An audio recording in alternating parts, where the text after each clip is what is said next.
স্বাগতম জনাইছো ফ্ৰেন্ডছ সকলোকে আমাৰ এই ইউটিউব চেনেলটোলৈ। ফ্ৰেন্ডছ, আজি আমি এই ভিডিঅ'টোত আলোচনা কৰিম APSC বা অসম লোকসেৱা আয়োগত নতুনকৈ মুকলি হোৱা পোষ্টৰ বিষয়ে। আহকচোন আজিৰ এই ভিডিঅ'টোত এই পোষ্টকেইটাত আপোনাৰ এডুকেশ্যন কোৱালিফিকেশ্যন কিমান লাগে, দৰমহা কিমান হ'ব, লাষ্ট ডেট কিমান হ'ব, এই সকলোবোৰ আজিৰ এই ভিডিঅ'টোত কম সময়ৰ ভিতৰতে জানি লওঁ। চ' ভিডিঅ'টো শেষলৈ চাই থাকিব। ইয়াত আপোনাৰ প্ৰথম পোষ্টটো হৈছে আপোনাৰ নাম হৈছে আপোনাৰ director of economic statistic transforming development department deep.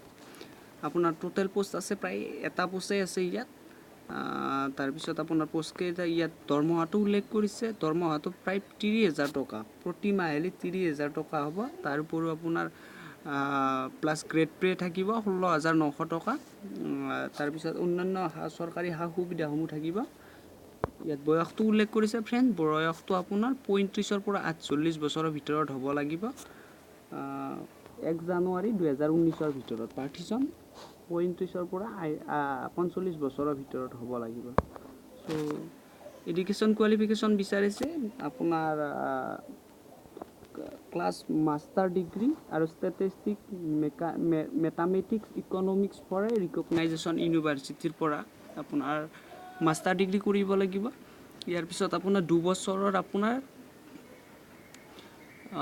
Experience post graduate training কৰা হ'ব লাগিব। চ' এইখিনি আপোনালোকে চাই ল'ব। তাৰপিছত আপোনাৰ 2 নম্বৰ পোষ্ট হৈছে inspector of factories Assam under labour welfare department. ইয়াত টোটেল পোষ্ট আছে আপোনাৰ 2টা পোষ্ট আছে। ইয়াৰ বাবে আপোনাৰ দৰমহাটো আপোনাৰ প্ৰায় 30,000 টকা হ'ব মাহিলী, প্ৰতি মাহে 30,000 টকা হ'ব দৰমহাটো। আৰু গ্ৰেড পে থাকিব 12,700 টকা গ্ৰেড পে থাকিব আৰু অন্যান্য সা সুবিধাসমূহ পাব। বয়সটো আপোনাৰ ইয়াত উল্লেখ কৰিছে 23 বছৰৰ পৰা আপোনাৰ 38 বছৰৰ ভিতৰত হ'ব লাগিব।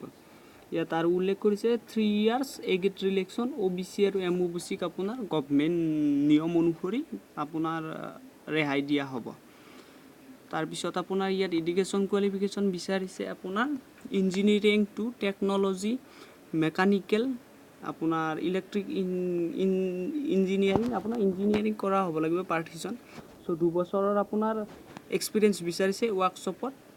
চ' এপ্লাইটো কেনেদৰে কৰিব? এপ্লাইটো আপোনাৰ যিটো অফিচিয়েল ৱেবছাইট আছে www.apscnic.in আপোনাৰ গৈ এখন ষ্টেণ্ডাৰ্ড ফৰ্ম ডাউনলোড কৰিব লাগিব, নহয়তোবা আপোনাৰ জেৰক্স দোকানতো এই ফৰ্মখন পাব। তাৰ লগত আপোনাৰ প্ৰয়োজনীয় শিক্ষাগত অৰ্হতা সকলোবোৰ নথি পত্ৰ গাঁঠি দি ফৰ্মখন আপোনাৰ এইটো ঠিকনালৈ পঠাই দিব লাগিব।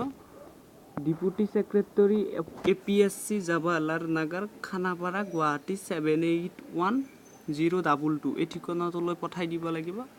তাৰপিছত আপোনাৰ ইয়াত এক্সাম ফিজটো বা আবেদন মাচুলটো উল্লেখ কৰিছে আপোনাৰ জেনেৰেল কেটেগৰীখিনিয়ে 250 টকা দিব লাগিব আৰু SC ST OBC MOBCখিনিয়ে দিব লাগিব 150 টকা।